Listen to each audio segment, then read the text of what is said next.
Hey guys, welcome back to another episode of the Butterfly Effect podcast, and today it is the final part of our Heavy Rain analysis series. We're going to find out if Liam kept them all alive or whether they all died at the end, and I'll even chime in with my playthrough as well, because it's one of the things that I do remember about my playthrough about 7 years ago, was it, mate, that I played it? But yeah, we're going to kick off at the old warehouse with Ethan, who's obviously arrived to try and save Sean, and he does see him, and then obviously has a bit of a confrontation with the killer. Before I throw over, mate, I'm just gonna say, like, this I've got a quote here from Scott, and he says, "I've suffered just as much as my victims," and I was thinking to myself, like, because of his whole thing has been like, oh, I've been searching for fathers, to put on trial and stuff like that. And I was thinking, because Scott was there when he tried to save Jason, like, what more evidence does he need to, like, put Ethan through the ringer again with his second son? Because when he turns up, like, he obviously dives to save his son. Obviously, Jason died. But, he made the effort to do so. So I don't know what, like, your thoughts are on that, but it struck a little bit odd to me. I was like, oh, like, the reasoning, it doesn't hold much, against scrutiny. I don't know if I'm missing something here, but I find it a bit weird that, like, you're going to trial someone because you want to find a father who is willing to do everything to save his son. And then at the end, he tries to kill Ethan anyway. So I'm like, was there no official way to save, like, Ethan or, like, Sean or whatever? Yeah. I don't know, but yeah, like, so it does seem really odd, but yeah, like, maybe again it's one of those things that you can critique Heavy Rain a little bit for, that maybe style over substance again, where it's ridden with plot holes, but one where the game's so good enough that you can overlook them, but there are, like, more holes than Swiss cheese in the storyline. Yeah, exactly. I mean, do you want to run us through, like, what happened next in your playthrough? Because, I mean, it really is all just in this old warehouse now, isn't it? Where everything comes together. Yeah, no, I will. So, like, obviously, I recently did it on the stream, and I knew which choices to make, and luckily I was good with the old QTEs and stuff. So, yeah, on the stream, we ended up getting a perfect playthrough. But you know what? One thing I want to say, mate, and this is an unpopular opinion, okay? Maybe. I don't know if people in the comments are going to agree with me. But one thing I was a little disappointed by, how I've said this running theme about how some of Madison's scenes I'm not impressed by, because a lot of it is her being reduced down to, like, a nurse or meeting a bunch of creeps, and it's just, like, kind of a bit of a cheap way to write a female character, in all honesty. I wasn't a fan of... If you get everyone at the old warehouse and you get, like, the perfect ending where everyone rocks up there and they all find their way, no one gets arrested or killed, Madison takes, like, the spare part where she is reduced to just doing donuts on a motorbike around Blake and the cops. And it is, like, the kind of the poorest, kind of part out of the lot. Now, like, one big thing, if you're a massive Heavy Rain fan, you will know this, but if everyone's there, and if Norman makes it, Norman will chase Scott and have a big fight scene on the conveyor belt. Don't get me wrong, it's an epic fight scene. I especially love the bit where, you can choose to, like, save Scott, and if you do, he fights you again, and then you can actually die there, or you can kind of, he will die anyway. But here's the unpopular opinion, because I know I've waffled a little bit. I actually think the game is better, the ending's better, if Norman dies. Because if Norman dies, that means that, like, Madison and Ethan are the only two in the warehouse. And when that happens, you get, like, a unique ending where instead of you fighting Scott chases Madison. And instead of an action scene, it almost becomes a bit of like a horror chase scene where Scott's kind of weaving through, like, these shipment containers trying to find Madison. And he becomes like King Kong, where he's jumping over all, like, the craters in the shipment containers. And I actually think it's better, and especially where you get, like, Ethan that can come in at the end and do the save. I just think it's more of a fitting ending, more of a more cinematic pleasing one to my eyes. I don't know. Unpopular opinion, you don't know what you make of that, lad. Interesting. I mean, it takes me nicely onto my ending, because that's exactly what happened for me, wasn't it? Norman died. I think he was in the ARI, I keep fucking it up, for too long. So he ended up taking the tryptocane or whatever. So he never even made it. I wish I could remember this chase scene, but I genuinely don't. So it's one of them ones where I'm just going to have to go back and take a look at it. But then going on from there, yeah, obviously Scott then presumably dies. I don't know how that quite resolves itself, or whether it always ends up on that conveyor belt. And then Ethan and Madison then go away, and you can see that they're going to start a life together. They get a new apartment, which suspiciously looks like her old apartment, the one we first get introduced to in her very first chapter, with Sean, and then it's all happy days. But I'll tell you what, I mean, going back, 'cause obviously in your one you had Norman there, you had the fight with the QTEs, etc. Do you remember in your blind playthrough whether you chose to spare Scott or not? Like, even if it is for an extra few seconds. So I believe in my blind vision, I watched someone kill Norman, so they had a very similar playthrough to your one. So you never had that option because, it's only Norman that could either, drop or save Scott. But when I did my blind one, my stream, we took it to a vote, and people found it wanted to save Scott because it's more interesting. You get a bit of an extra fight scene. So I was fingers crossed that I didn't fail any QTEs, because it's you can kind of kill Scott then and there, or you get betrayed by him. And even though I knew it was going to happen, I was yeah, let's just get a few more punches in and please the stream, But it was pretty cool to do it. Luckily, I passed them. So yeah, no, it was pretty nice to see that. You know what, as well, because you mentioned something in the stream, which is rewinding a little bit, where wasn't there a glitch in this particular scene with Sean?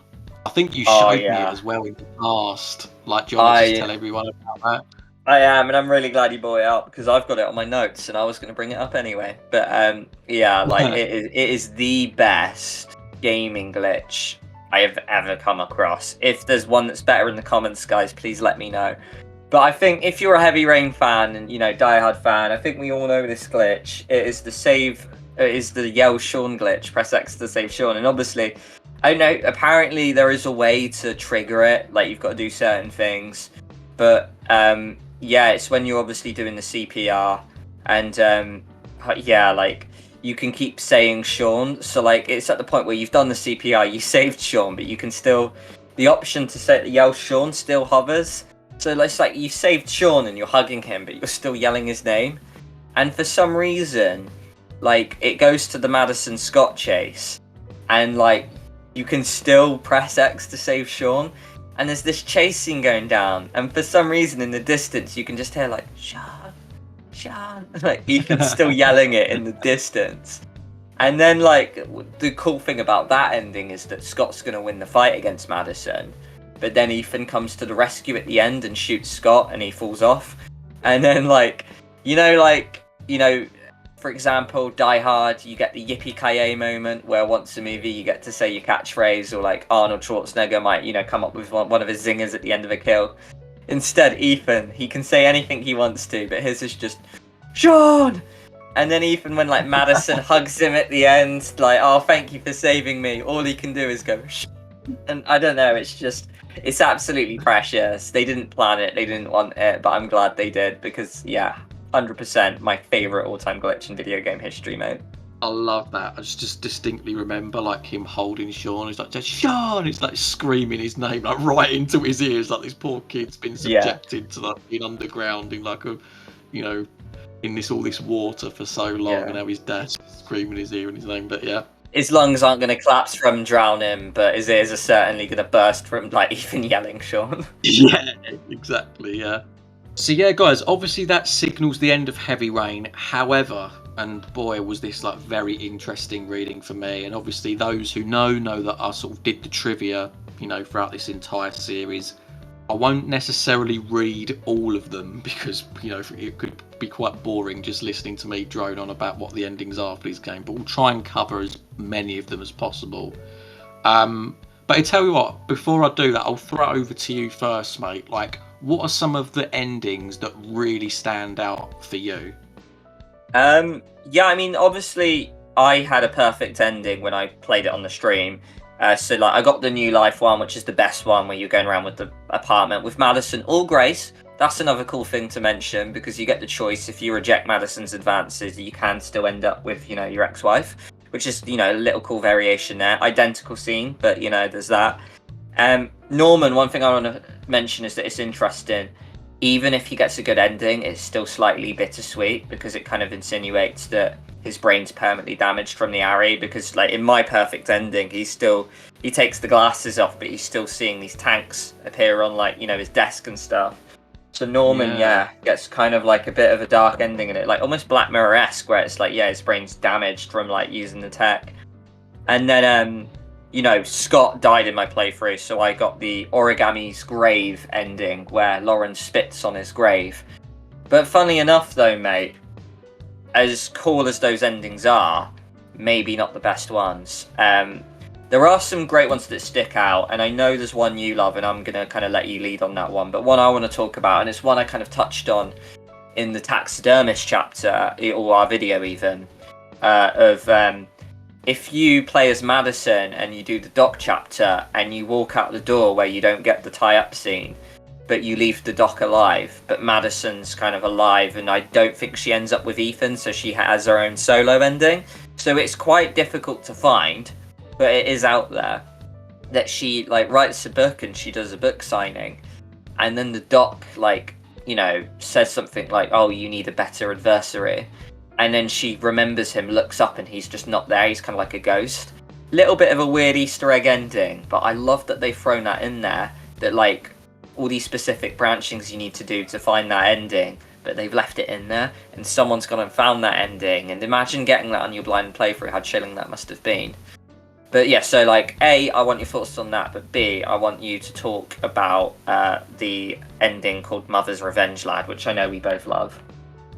Yeah, great as well. I mean, the thing is, this book signing one, I had no idea about, prior to literally a few days ago. As for the nice little Easter egg, yeah, it's sort of similar to like what you were saying about Norman, how like there's something, that's still playing on his mind. That whole episode with the doc, is it like his name's revealed? Is it Vincent, isn't it? And like just that sense that like that whole episode scarred her, to the point where she might starting to see things as well. So yeah, honestly, really, really, really nice ending for Madison. As for this Mother's Revenge one, absolutely love it. So I'm assuming this is hang on, I can tell you what, I've got it here. All it says is that just both Scott and Lauren survive, so presumably maybe everyone else dies, or Ethan's at least imprisoned for being the origami killer. But essentially, like, Lauren finds out, confronts Scott on the street, and just the way like she raises the gun, it then just cuts to black. You hear a shot. There's just something like, there's just real poetic justice to that. And you know what, like, to the point where I sort of wish that I did keep Lauren alive, even if it just had the chance of kind of getting close to that ending. I know I wouldn't have really got it, because I'd have kept other people alive. But, you're finding out there's like 18 endings to this game. This would have been such a treasure to find, this one. Like, if you had this one on your blind playthrough, my God, like, that would have been absolutely incredible. Yeah, because especially imagine doing it on your blind playthrough and you end up imprisoning Ethan, maybe killing Norman and Madison off. Scott gets away unscathed, but you saved Lauren earlier. You must be there at the end of the game seething, like, for fuck's sake, the killer walks free. But then you get that bonus scene of the little forgotten character in Lauren comes and saves the only sort of side character we really have, like NPC wise, comes in and sort of saves the day. And I think that would be really fitting as well, because like, Lauren is a character that we could like study in a lot of depth, to be honest, and we maybe will do at some point.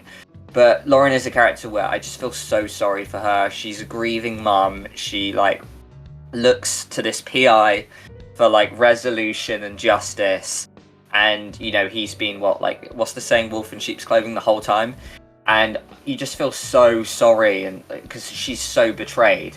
But the idea of her getting that revenge, don't get me wrong, I loved my ending, the fact that I killed Scott and then she got to visit the grave and spit, but I think for me it was more fitting that like Lauren gets to pull the trigger rather than Norman.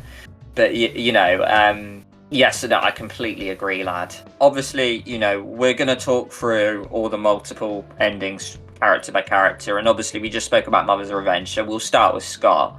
So obviously I've already mentioned Origami's Grave and Mother's Revenge. There is obviously the other one where, you get your perfect crime, everyone's dead, but Lauren died as well, so she can't come back to haunt you and kill you. But yeah, so he walks through the rainy street. It is probably the darkest and worst ending to have. But don't know if you knew this, mate, but there is that trophy, because I know you're a trophy hunter, called Perfect Crime, where you've got to clean up all the fingerprints at Manfred's. I think you have to have all the other characters die. You've got to leave no crumbs, and then you have to achieve this ending. So despite the fact it's a dark ending, it's nice that you do get a little side trophy or achievement for finding this one. Yeah, I was going through a few of these and I was like, wow, some of these must be a bitch to get. But it depends what you want, right? Because I'm on one side, I am sat here thinking this is incredible. It just goes to show the care, the detail, the attention to the branching of this game. On the other hand, as a player, as a completionist, you must be like, oh my god, I've got to go through a bulk of that again, to try and get, some of just to get these achievements. But that's incredible. And the fact that the killer can win, I had no idea. I thought that actually it would be Scott, getting shot by Ethan or falling off the conveyor belt, or Lauren shooting him. I thought that there's always going to be a moral, undertone to the game, that the killer always loses. The fact that the killer can win, it's just, I don't know, when you know what he's done, the people that he's manipulated, yeah, it's a very, very dark ending. I'm glad that it does have a place in there, because, do you know what I mean? It then just, again, it pays homage to the branching, and it's a lot of fun when you want to go back to, replay it as well. No, 100%, lad. Yeah, so that's Scott. Obviously, he gets 3 endings. Madison gets 3 as well. So I've discussed the book signing one as well. I believe she has one where she can actually die, maybe at the hands of Scott or whatever. But so she can have a graveyard scene where Ethan could be looking on. So a bit of maybe not your best ending, but it's nice they've got that one there. And then obviously, yeah, we have mentioned, the ones of her ending up with Ethan at the end of the game, the happy ending. But yeah, I think there's another one about something that has something to do with her insomnia. I don't know if you can refresh me on that one, mate. There is, mate. Yeah, it's called Square One. So basically, Madison survives but does not reach the warehouse. Ethan never kisses Madison, rejects her, is imprisoned, or dies. And as a result, so basically it says Madison's insomnia begins to get worse as she can't tell reality from her dreams. After Sam leaves another message on her phone, clearly worried about her, intruders from her first scene surround her. So it's basically a full loop, essentially, her story. She comes back to the Sleepless Night chapter that we get when we first play as her. I kind of love that though, that they've almost made an ending for oh yeah, if this doesn't happen but this person's alive or this person's dead. They've almost covered every base there, and they've not just cheated it where they've made the same scene but certain characters are in the background like a Telltale game might do. They've actually created unique endings for every scenario. So I just really respect Quantic Dream massively for what they've given us here. And this is 2010 as well, mate.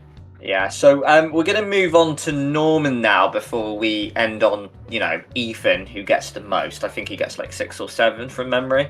But yeah, so I've mentioned the one I got. I got Case Closed, arguably the best one. So yeah, he just, although his, brain is damaged from the array. But yeah, one thing to mention is just how funny it was when he goes on the talk show and he's asked a question and he just blankly looks at the guy. I just felt, nitpick, but yeah, it did make me laugh. But also, he flushes trypticane down the toilet, so that's obviously, something, a little demon he's been battling throughout the game, and it's nice to see he's finally conquered that one. But one I wanted to bring to you, I don't know if you see this, the ending, I believe it's called Uploaded, and it's where if Norman dies and Blake's kind of just smugly in his office. I don't know if you knew this, but Blake can actually put on Norman's glasses, and he'll see. Yeah, and then he's just there whoa, he's in euphoria, he's wearing VR back in 2010, he's having the time of his life, I believe. but then he just sort of sees Norman smirk at him. So I don't know if that's like a bit of an ambiguous ending of like maybe Norman's uploaded into the Ari, or Blake's already had his brain damage for using it for 5 seconds and he's seeing like Norman as a demon. But yeah, a nice little, cool thing that despite the fact Norman can die, you can get a little bit of a last laugh on Blake. That's crazy. That like the thing, I do like the fact that there's like I don't know, maybe I'm stretching it a little bit to say like it might be a sort of wink and a nod to like perhaps where Quantic Dream were thinking of going with Detroit Become Human, but even thinking back on that, they did Beyond Two Souls in between, so maybe not.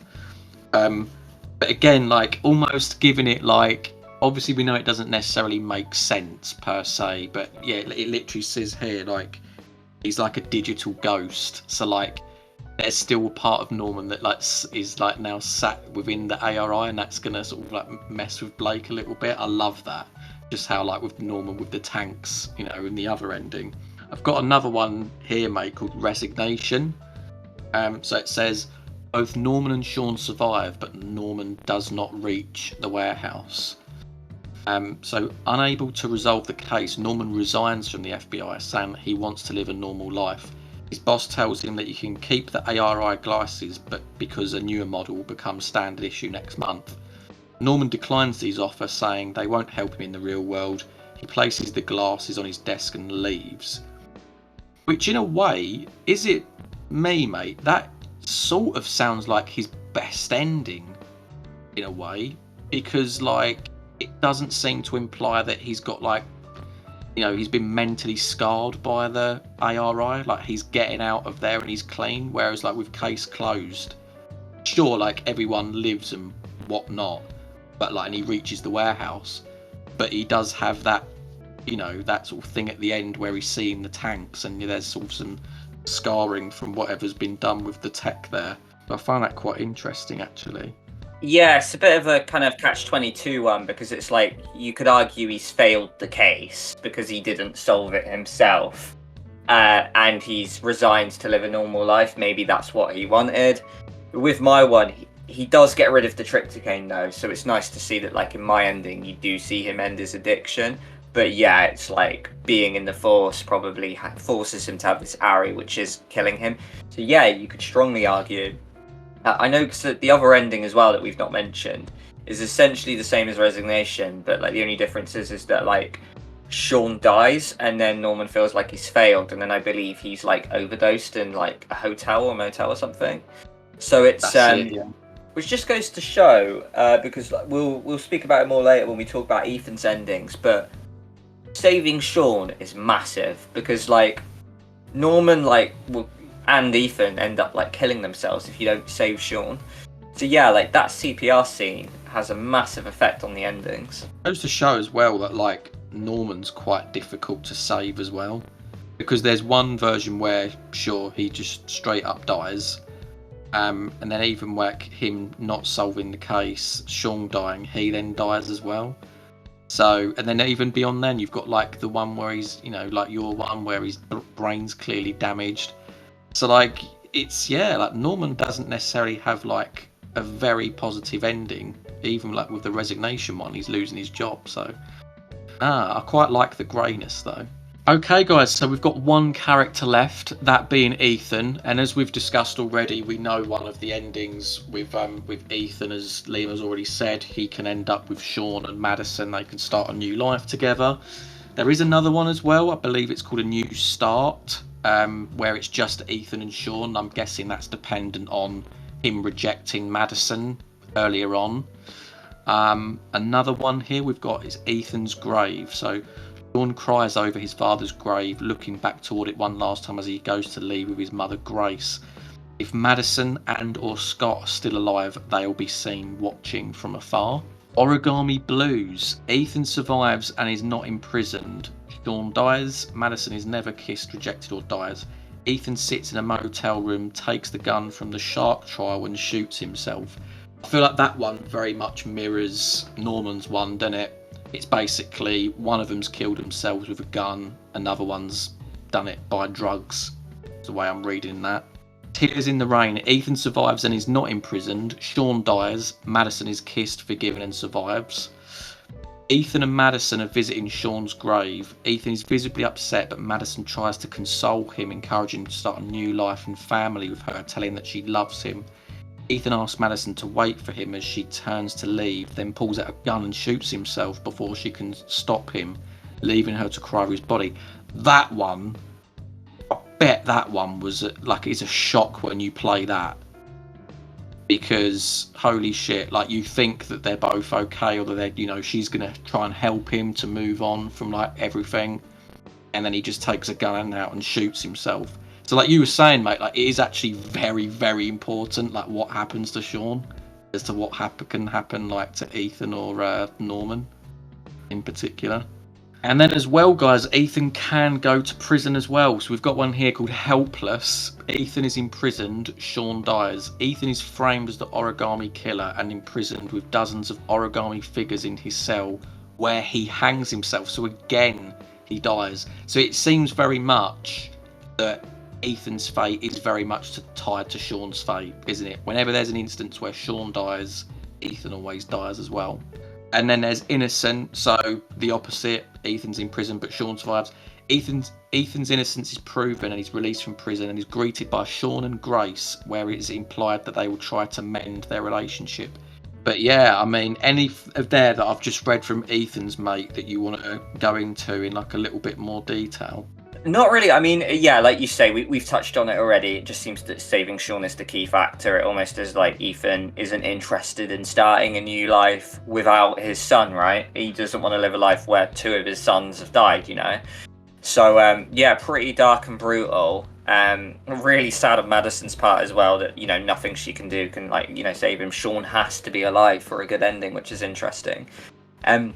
One thing that I don't want to wallow in too much because, like, you know, for time and that, but, you know, even there are endings that can happen at the old warehouse. Like, I specifically remember one, I can't remember if I told you, but, like, if it is just, like, Ethan and Scott, I believe, I think at one point you can actually have a fight where, like, Norman's not there to rugby tackle him and, like, you know, fight him, and then, like, Madison's not there to get chased by him.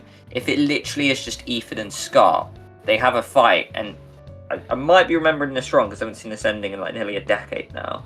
But like Ethan can like pick up the gun and you can choose to shoot Scott.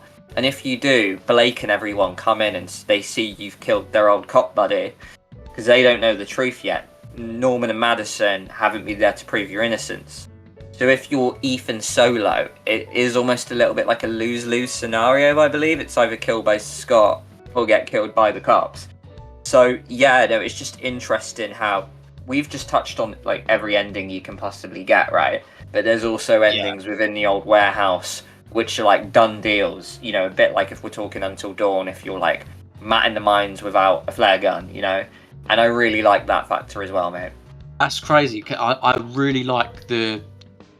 I mean, I don't know, maybe, yeah, you couldn't really call it bittersweet, could you? But it's either you live and you get imprisoned with all the crimes, or you die and you're innocent. So it really is almost like a lose-lose situation sort of thing. Again, like, I mean, I've said this throughout the entire series about sort of crime games, but like, even I'm surprised at just how much variation there is. I didn't realise that there was this much variation. You could get this many different cutscenes at the end of Heavy Rain. So much so, I'm definitely going to want to go through them now and see them just to see what they look like.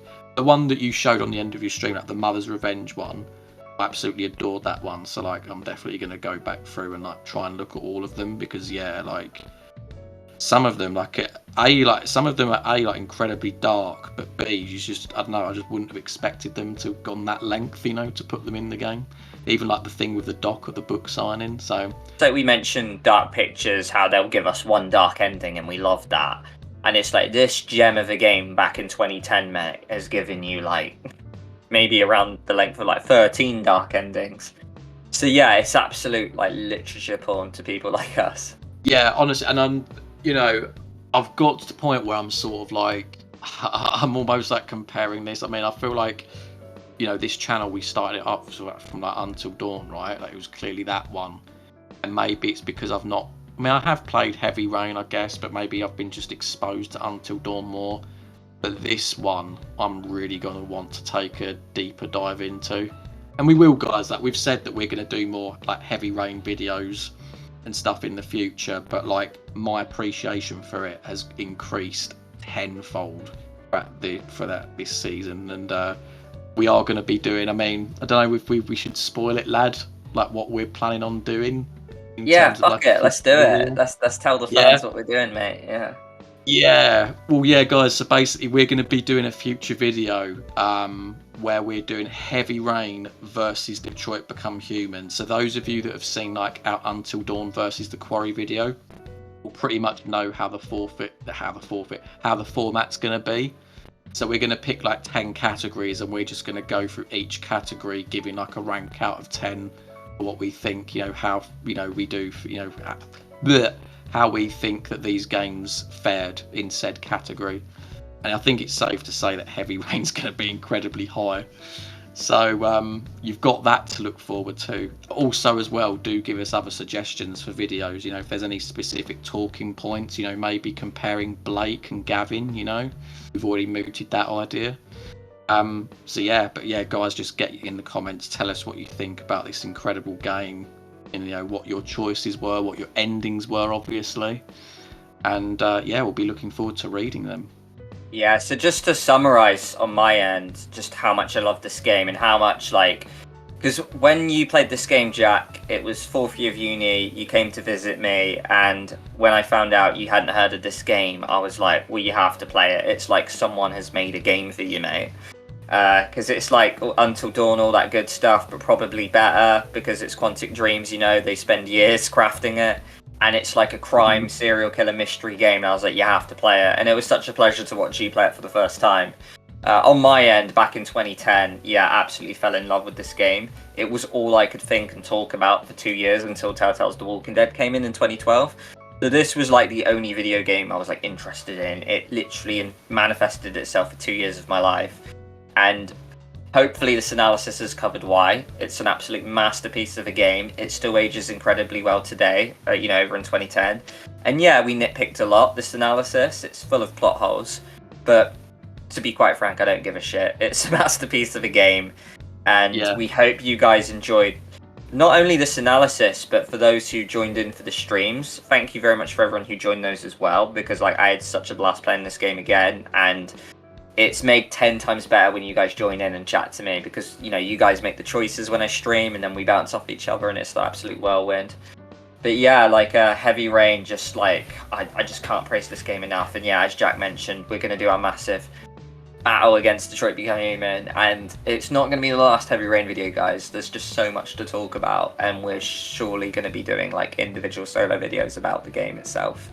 Great stuff, guys. Thank you for watching this series and for all your comments. We really enjoy reading them and replying to them. So do keep them coming, and we will see you next time. Ciao for now, guys.